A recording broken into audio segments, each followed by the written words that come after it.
Hi, my name is Jeff Fassbinder, and I'm with Align. Today we're going to be taking a look at the Trex 700 EV2. We've already done a number of steps and processes as far as the build. We've worked on the rotor head system, we've assembled the swash, we've done the actual frame assembly, we've worked on the main gear unit with the greasing and talked briefly about the sprag system, about leaving in the sleeve if you haven't messed with or dealt with a sprag type bearing. But we did talk about that, and we also were setting up the servos to get them 90, and wanted to show the general layout here. One thing I have done off camera is I've soldered up the controller. I've put my connectors on here. I've also put the bullets going to the motor on there. So I've plugged that in, installed that here on the back of the tray, and I just wanted to stay that. So that's where I have my controller. If you choose to mount it elsewhere, like in the front of the helicopter, that's per your discretion if you choose to do that. But before I move on, I want to show you my receiver. And as far as the layout, you can find this with your 3GX disc. As far as the software that's included with the 3GX, you'll find a disc that basically you put into your PC, and it'll give you the actual layout of the receiver and what channels go to what. On the 3GX, there is like a pass-through cable in essence, where you plug in the two main primary leads to the 3GX here, and it's multicolored strands. There's 6 colors: red, orange, yellow, green, blue, and purple. Those 2 wires get plugged in right here, and then you route those wires to your receiver. So let me show you what those wires are and what they mean, and what that is in your radio. Right here I'm running a R6008HS receiver, Futaba receiver, and what I'm doing is I have my cables from my 3GX coming into my receiver. So on the first channel here, channel 1, which is our aileron function, I have the red wire. For channel 2, I have the orange wire, and that is the elevator function. Again, this is the default layout within, I'm using the 14MZ, but this is the default layout in the radio. I haven't reassigned any channels. I could do that, but I have not done that. So I'm just leaving it stock. So just want to make that clear. If you've done any reassignment, make sure that the number, or should I say the color, corresponds to the control function I'm mentioning. So again, number 1, channel 1, I have aileron function, and that's a red wire. Channel 2, orange wire, elevator. Channel 3, yellow wire, pitch. Channel 4 is the rudder channel, green wire. Channel 5, I have the gyro gain function. That's channel 5, blue. Channel 6, I have my throttle channel. It's a purple wire. Channel 6, that's your throttle. Channel 7, this is for our governor mode, and also powers the 3GX. So that's an important thing. People ask us many times, can I use a 6 channel? You could plug that into another channel, as far as on your receiver. The only thing is that when you're utilizing this for a nitro type helicopter, you're not going to be able to take advantage of all the functionality of your 3GX. So if you have a 7-channel receiver, basically you can utilize the governor function, which is built into the 3GX for nitro type applications. This is an electric helicopter, so again, we could get by with a 6, but it's best to have a 7-channel to get the full functionality of your 3GX system. Alright, so we have on channel 7, again, governor plugged in here, and that's plugged into your 3GX. So those are the color code assignments and channel assignments there for that. If you do use a 7-channel receiver, such as the RS617, there will be some slight alterations as far as which color plugs into which channel there. Between the pitch and throttle channel is usually where there's a change or a swap. Okay, as far as servos here, let's go ahead and switch this thing on. Switch on our 700 here. You'll notice the lights are flashing on the 3GX. We got a green status light. That means that we're in headlock mode for our tail. If I wanted to take it out of the tail lock, headlock, I'd simply go into my gyro menu, and instead of being in under the rate menu on the MZ here, AVCS, I'd simply click to normal. You notice that the light is turning red right now on status, and in the governor screen, or the LED is red. So both of them are red. The reason is that the tail servo back there on the rudder is no longer in tail lock. If I want to turn it on, I simply go back to ABS mode, and you'll notice that the servo stays pegged over to one side. Okay, for setup, some people like to put it in the normal mode, so that way that they know that the servo is centered up, and that way they don't have to worry about if there's any drift or somehow you nudged it and left it over. It's not truly centered up, so you know it's centered up. So we'll make that point when we're actually doing the boom construction here. But let's get to the swash menu here. All right, and right now, as far as what I have in my swash, I have on my ailerons 50, negative 50, elevator positive 50, pitch 43%. Now you could use the numbers that are in the manual. I do believe that it's a little higher on the cyclic, almost 60% on aileron and elevator, but that's to your setup style. I've flown the 700 before, and these are numbers that I like to start with, and then I'll turn it up from there if I need to.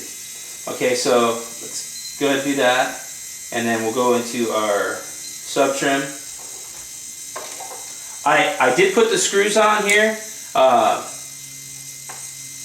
just to secure the actual servo horns. But the thing you want to look for, I'm zeroed out, and you'll notice that there is some lag or delay in the swash when I let off to go back to center.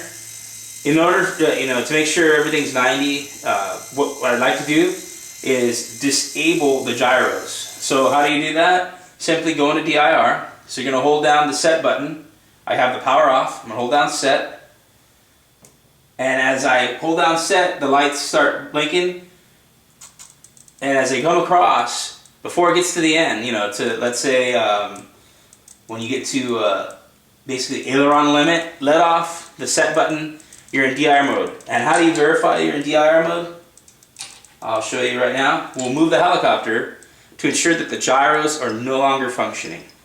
Okay, so when I give an input, just like we did with the tail with AVCS, we made sure that the servos are centered up. And what we want to do is check our servos and our control and make sure that we have a parallel plane here between these 2 points. They're both parallel, and that they're 90 to this function here.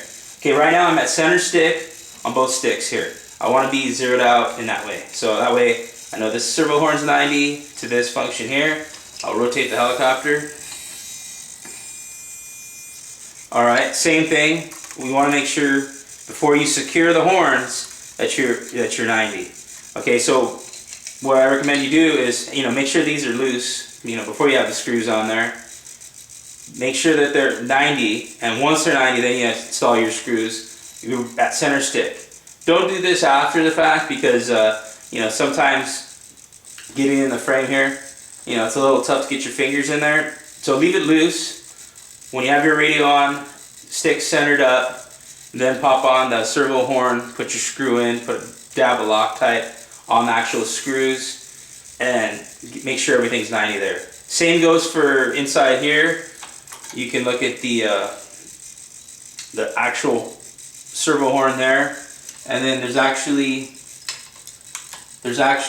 the on the elevator arm here. There's the aluminum piece there. You can put your wrench against that. Again, checking and making sure that you're parallel there. So again, you want those servos, get them 90 close as possible. If you do need to make any adjustments, I'm in DIR mode.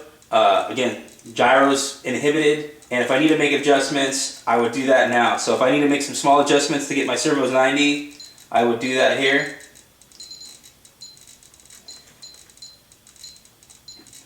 And so I make my adjustments to the servo, get the servo 90, and once I've ensured that my servo is 90, then I go actually to the swash plate, and if my swash plate's off, some people will utilize the mechanical adjustment. Some people will try and induce it through your subtrims. I say get your subtrims so that you basically utilize the subtrims to center your servos, so that way you're putting in a minute adjustment and make the mechanical adjustment here to the swash, so that way you have a limited amount of any of your values actually affecting what the gyros are doing there. So that way you don't have mix. You're mechanically adjusted. You can plug somebody else's system up and be ready to go because you're mechanically adjusted in the helicopter so that your swash is level. So you want to make sure that swash is level. Look at the top of your frame. Look at the bottom of your swash. You want it to be level. You want to be two parallel planes, what you're looking at here. And make sure that that is consistent going across there. Looking from the front of the helicopter, the same thing. You look right here on that top bearing. Look at that. Look at the bottom of your swash. Again, you want it to be level as possible. So you look at that. You got your motor too. That's another nice square surface on the top as far as a plane goes. And look at that and make sure that that's square. All right. As far as the 3GX and the setup, let me put this like this for you. And what I'm going to do is I'm going to go ahead and enter the elevator limit. Let me see. Move that just a tad right there. Alright, so I'm going to move the elevator limit. Press the set button once more. I'm in elevator limit, and now I'm going to push forward on the elevator. I've just set the endpoint. Move to the next frame, and now we're going to test it. The swash plate, as I push the helicopter back or lifting up on it, the swash is tilting forward. It's counteracting my input. It's functioning correctly. Now if I wanted to change that, right now the actual lights that I'm getting right now in status is green and green. Alright, so if I wanted to change that, all I had to do is pull a little back stick on the elevator, and now the status is red. So when I tilt the helicopter back again, what's going to happen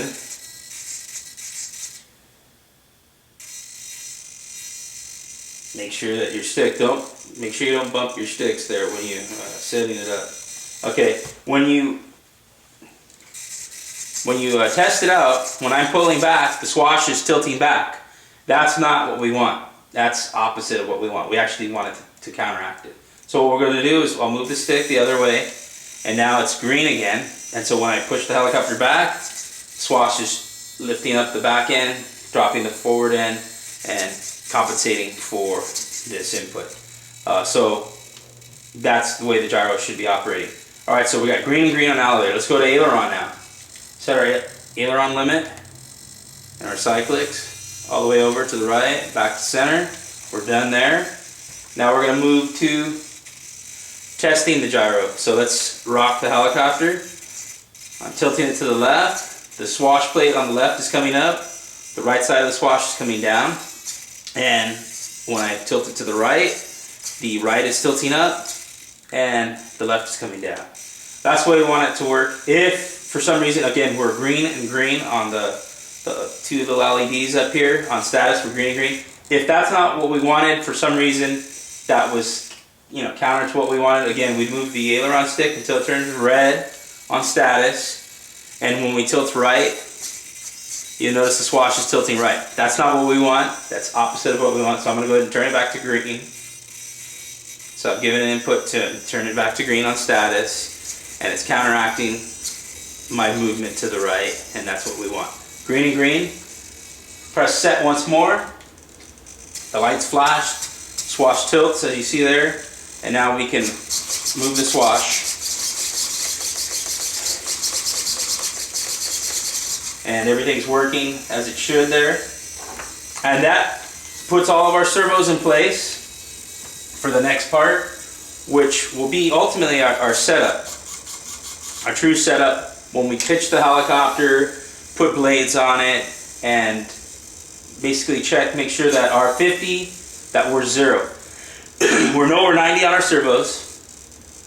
We know that we've got our swash level. So if there's any minute adjustments, all we have to do really is use the 2 top links here, make sure we're at a true 0, and then if we need to change our pitch for whatever reason, we can go into the swash menu, increase the number or decrease the number, so that way we get them out of pitch that we desire. So if we desire to have 12 degrees, we can move the number up or down to achieve that. And everything else is 90, so we shouldn't have to really manipulate anything else other than changing that swash menu. Once everything's 90, once you're 0 on your grips to your center stick, you're set up, you're linear, and you're good to go. So from this point on, what we're going to do is we're going to start looking at the tail assembly, get the tail on here, get this thing ready to fly.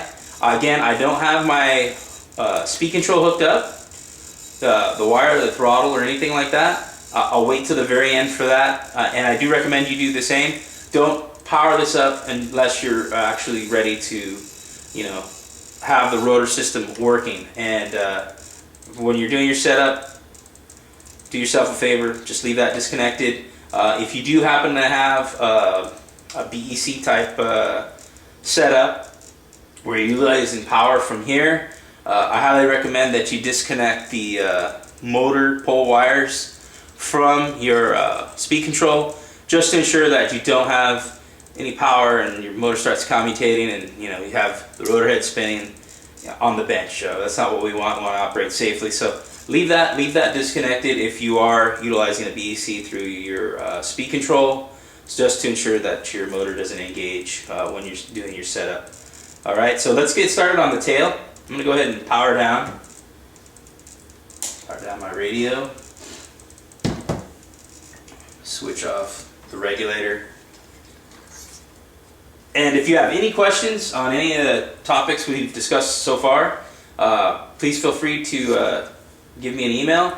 That's jeff@alignercusa.com. If you want to see any of our other videos, you can go to our website, www.alignercusa, and that's .com, and take a look.